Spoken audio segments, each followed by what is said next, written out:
Okay, so here's how I turned that little melody into the loop slash sample that I just sent you guys. For the most part, it's just slowed down like crazy and then automated to speed up. And then there's a bunch of effects and everything added on, but I'll explain as I go. So right now it's just in bypass mode, so none of this stuff is going to do anything. So to begin with, it's basically just, like I said, it's being from 10 ppm to say about 70 and then 140. It's just slowly speeding up, and without anything, it just has a reverb on it at the beginning of it without all the extra effects. So right now it's just a melody and reverb.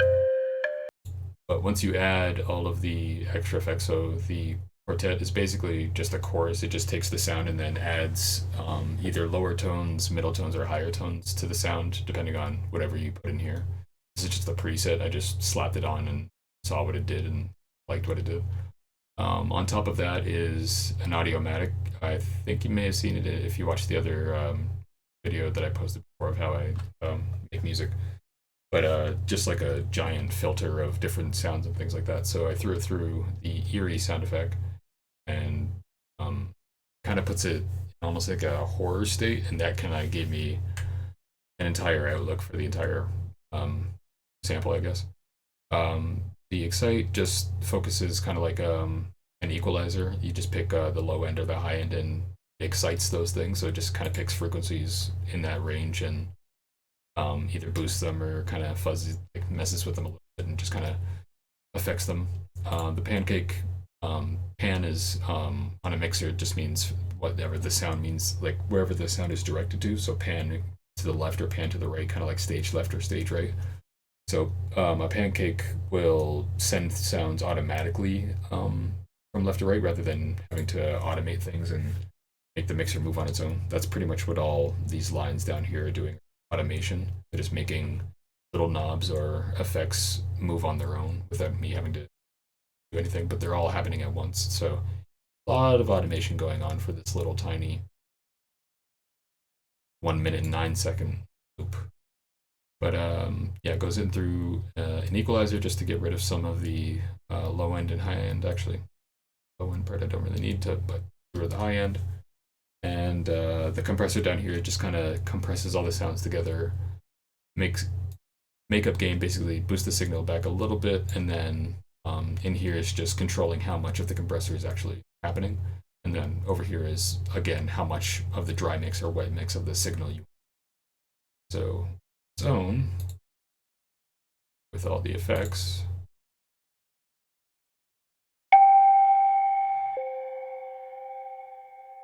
You get this very eerie, kind of creepy, almost like a music box lullaby kind of intro to the song.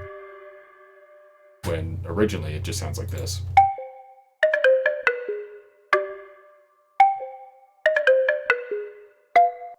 But if you slow that down to 10 BPM and then speed it up to 70 by the time you get here, it sounds like that. So that plus over here I have all the sounds. So the horror sound is just something from what I call my library. It's just like 20 or 30 packs of different samples and sounds and effects and things that I've had. It's about 100 gigabytes, and it's just thousands and thousands of sounds. That's why I can pretty much make any sound that I can come up with because I had everything. But the shock sound is from that pack. It originally sounds this. This is how I search for sounds. I can literally just look up anything and it kind of pops up like that. So, rock horror. That's what it originally sounds like. Oh, sorry. And then by itself,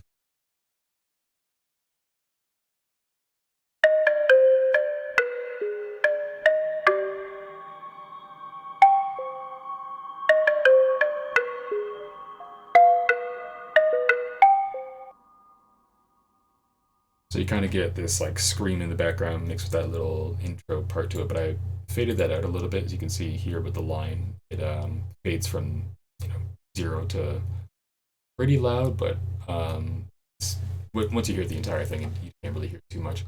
But again, it gets thrown through an Erie pack with the Audiomatic. The echo is just like kind of like if you shout it into a cave, it echoes constantly, and you can mix and match your settings here and figure out whatever you want.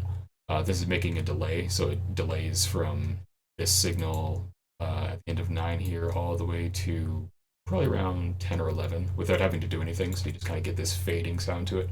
And then there's a reverb on the end of it, kind of like a guitar reverb, but it's set to film score because I wanted the beginning. I always kind of make my beginning sound kind of cinematic if I can. I kind of want the listener to be thrown into an environment before they get the song going. On top of that, we have where do we here? Footsteps at the end here, so just to add to the beginning of the track. Just like I said, I want the beginning to be a little cinematic, so you just got regular footsteps here with a simple reverb on top, and then the pancakes sending it from left and right to mess with the listener's headphones a little bit and kind of put them in an environment. And then at the end here, I was going to put a simple, just like a background, like an ambient, like catacomb sound or like a cave sound or something like that. But a couple of weeks ago, somebody decided to record a bunch of chickens, and if you remember it, I'll play it now. Actually, I think I have this already.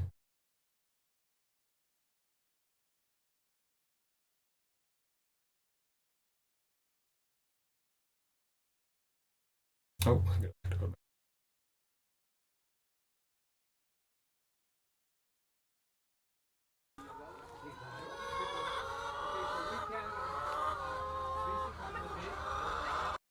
So that lovely sound, I shoved into the grain sampler again with just the basic pack. So normally it's supposed to just sound like this.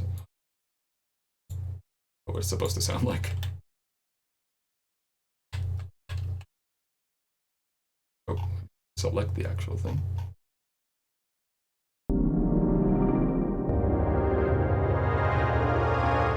Oh, nice and beautiful and whatnot. But if you shove a chicken sound through it and select a very tiny part, you get this.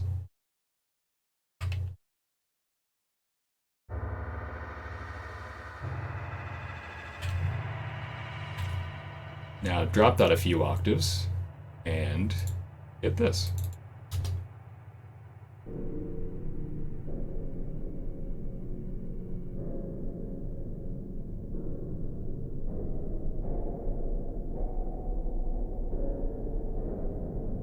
And like I said in the chicken video, it would make a perfect, soundscape for a horror theme or something like that. And it fits perfectly for a tomb kind of soundish. Like I just needed a bass tone for the bottom part.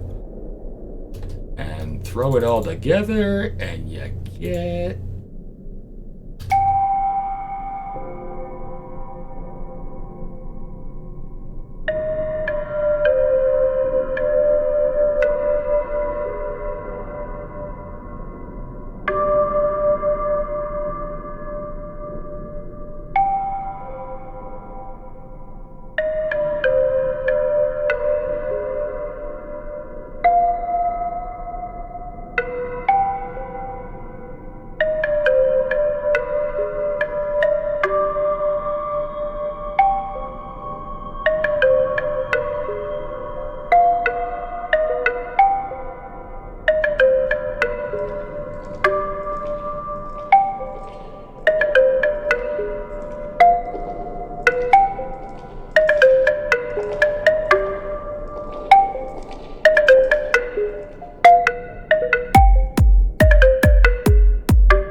and that's it.